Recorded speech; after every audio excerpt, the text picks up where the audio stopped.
Alors, comment avez-vous eu l'idée de devenir ministre de l'Éducation nationale, me demande Alicia. Tu sais, on ne choisit pas vraiment de devenir ministre. En fait, c'est plutôt un parcours politique. Ce qu'on choisit, c'est de s'engager en politique et de se battre pour quelque chose à quoi on croit, pour des idées, des valeurs.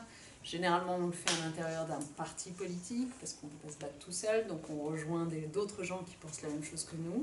Donc moi, en fait, j'ai rejoint au début des années 2000, quand j'avais fini mes études, quand je commençais à travailler, j'ai décidé de rejoindre le Parti socialiste.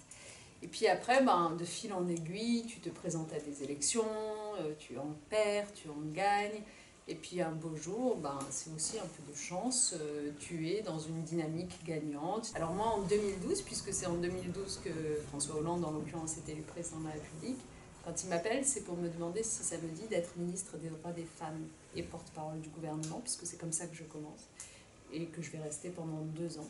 Et c'est ensuite, en 2014, que je change de portefeuille, on appelle ça aussi un portefeuille, nos responsabilités ministérielles, et que je deviens ministre de l'Éducation. Quelles ont été les grandes étapes de votre parcours d'Amiens au ministère de l'Éducation nationale, Anna?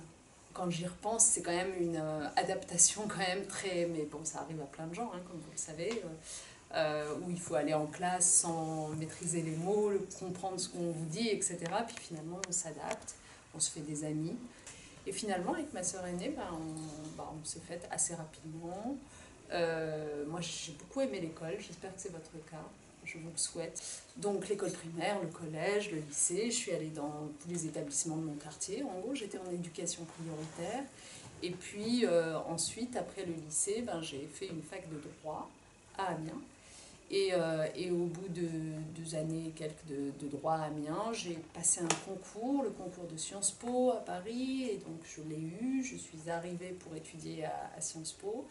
Et là, j'ai fait Sciences Po, puis ensuite travaillé dans un cabinet d'avocats, puis ensuite je me suis intéressée à la politique et je suis allée travailler avec le maire de Lyon, donc je me suis installée à Lyon au début des années 2000 et c'est là que j'ai mis un pied dans la politique, ce que je racontais tout à l'heure, et j'ai été élue locale pendant une bonne dizaine d'années et puis en 2012 l'aventure présidentielle.